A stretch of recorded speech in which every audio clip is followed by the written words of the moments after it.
My name's Felicity and we are in my workshop of Rushmatters in a tiny little village called Colston in Bedfordshire. I'm Demi, I work here at Rushmatters with Felicity. I'm 25 and I've worked here for 8 years. During the summer months we harvest rush on the river in Bedfordshire and Cambridgeshire.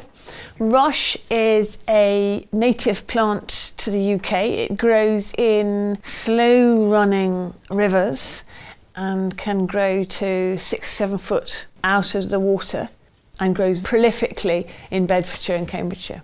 We spend 4 to 5 weeks cutting the rush. Each day the rush comes back to the farm and is laid out or stood up to dry, and once it's dry it's then possible to use it.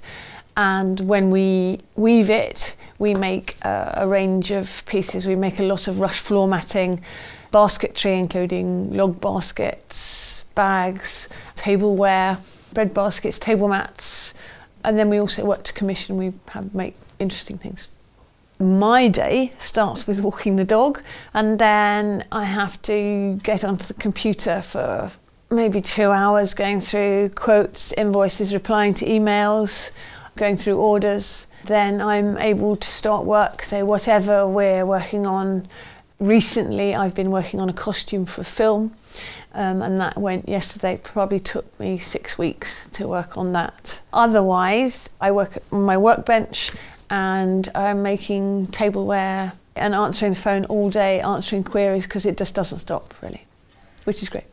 I do a lot of sort of one-off things. I'm also making some very large-scale panels we will be fitting into door panels for a residential project.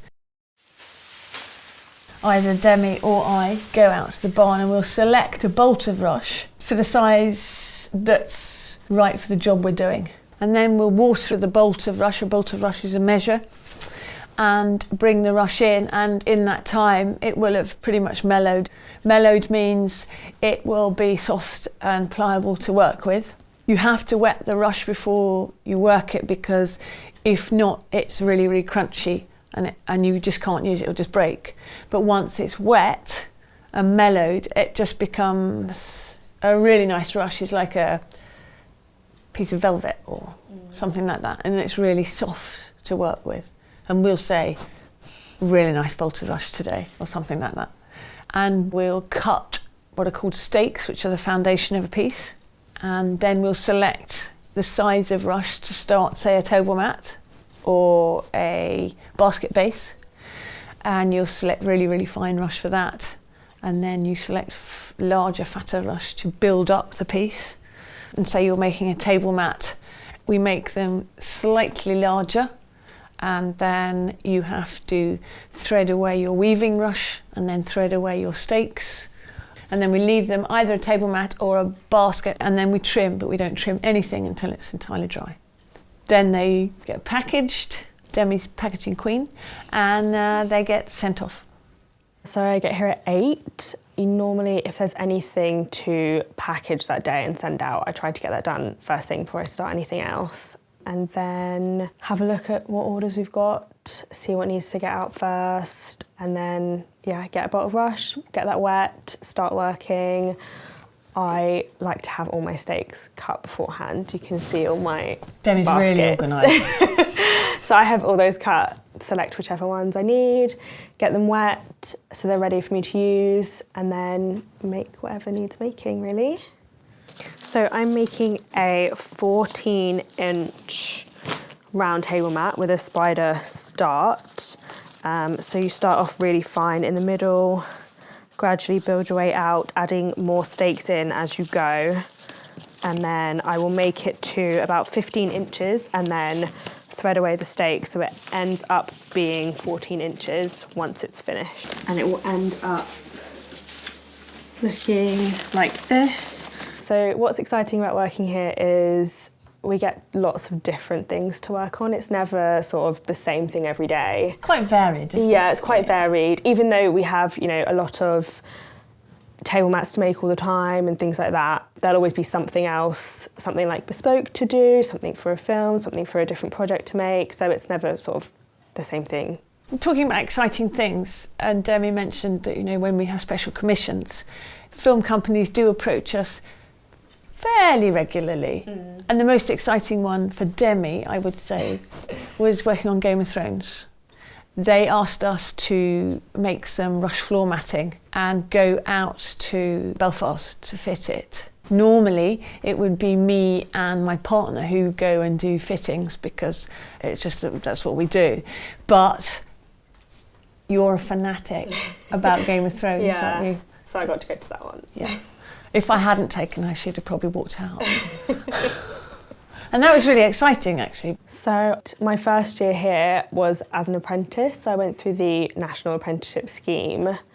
And what you normally do with an apprenticeship is you do sort of 4 days in your workplace, and then you do a day at college or whatever you need to do to get that kind of academic kind of side of it. So they came from, I think it was Leicester College, like once a month, to do that kind of side of things. So we learned about the history of textiles and things like that. And then I was just here, learning and working the rest of the time. And I've been here ever since. And so your learning has been all here? Yeah. I set up in business in 1992, having taught myself rush seating, and started buying my rush from a chap in Huntingdonshire in St Ives. And he died in 1994, so I took over the rush cutting business because I didn't want to see it die. And his family had been cutting since the 1700s. So I started cutting on my own and gradually built up the sales of the rushes, and went from my mum's front room to one workshop and then to another workshop, and then started thinking about employing people over the time from cutting rush on my own. Now there are now 4 of us cutting rush. Needed to take someone on, and Demi is the result, and now there are 5 of us in here full-time and 4 part-time. What's exciting about it is that we are continuing something, and for me it's become more and more apparent how important it is that other people are learning it. And for me to employ people and to pay people a good salary is a great feeling for me, because everyone who works here is now highly skilled, so they've been trained up. All the training's done in here, obviously, and it's great that people can make a really good living at this. Because it's really unusual that people can use their hands in this craft-based industry and earn good money, and that's a really good feeling. When you started here, your friends used to just laugh and think it was a joke what you did. They did. I remember you saying, they just didn't. Well, it's because they didn't really understand it. Yeah. But also, I think it's got a lot more popular in the last few years. There's been this whole kind of trend of craft and natural. Yeah, natural materials and things like that. So that's definitely helped as well. But people now, when you tell people what you do, they say, they think it's amazing. Cool. Yeah. I can't say it's been easy trying to attract people into the work. We have really struggled to try to find people to come to work here. Actually, for your apprenticeship, the advert was up for a year and I didn't have one person apply.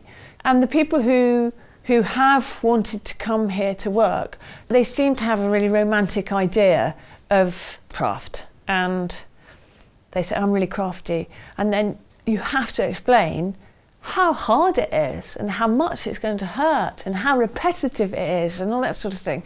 And because otherwise they have the shock of their life when they come here. And certainly in the sewing room, when they're making the floor matting and the basketry, that's hard work. You've got needles that are 6 inches long and you're making really substantial stuff, and that hurts. This is the beginning of a doormat, which is 3 in plait, same as you would do for your hair, if you're plaiting your hair. That's the finished article, what it's going to look like. It's really tough, lasts quite a long time, looked after. We take the rush from there, wet it, it's come from the barn, wet it down so it's pliable, and then plait a 3 in plait. Make a long length of plait up to 60, 70 metres long. This one is going to be about 18 metres of 3 in plait. And this is just going to be the centre of this mat. So if you look here, I'm doing from there to there, and then we'll carry on round twice just to finish it off. And then you can see there that it's finished off, plaited in through the plait that was there before. We need more young people coming into the craft world, into the heritage craft, because it needs a future. And there's a red list of endangered crafts, down to one person left in that one craft. When it gets that bad, I mean, we're on the red endangered list. It's vital that we encourage young people. How we do it, hopefully this sort of thing will encourage young people to look differently at the world of work. You are a young person who loves technology. I think because I follow a lot of like craft people on Instagram, I think Instagram has really helped people discover these kind of things. We get a lot of work through Instagram. We'll post something and within a minute we'll have had an order. And that's a wide spectrum of people globally looking at it. And the more young people who become aware of craft through Instagram, seeing all the posts for various different people, then that could definitely be used to attract more youngsters into the field.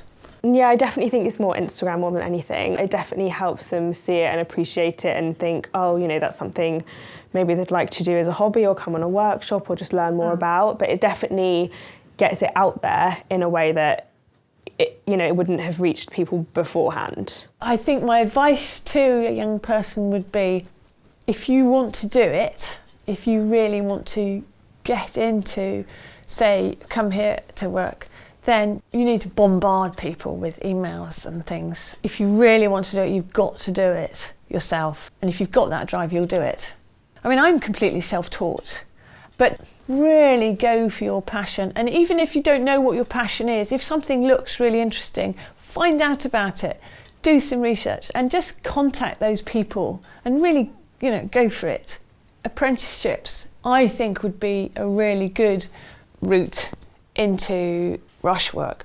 But also people do come to me for courses, and then those that are really fired up by it will go away, buy some rush and continue at home. So that is also a way to really find out if you want to pursue that desire and then do further workshops and things like that. If people come on one of my courses, they are coming on a course to learn something to take home. It's entirely different from learning to sell it. And so when they come to work here, they have to undo it and do it again, undo it and do it again. You have to get it absolutely right before it can go out the door. In terms of qualifications, you don't have to have had a degree. You need to know your right and left hand. They really need to learn to use their hands. And that you won't find until you start it. Yeah. And you've got to want to understand that if you're told to do it again, it isn't a criticism. Because everything is so instant now, an image can go across the world. So that is instant, Instagram. So to come here to work, things aren't instant, ever. And that takes a lot of learning, that things aren't going to be done very quickly. And also, our clients need to learn as well that, they can't have things tomorrow. Yeah. So that has to be learnt throughout, and that's quite hard for people. People love what we do, but they still want it tomorrow.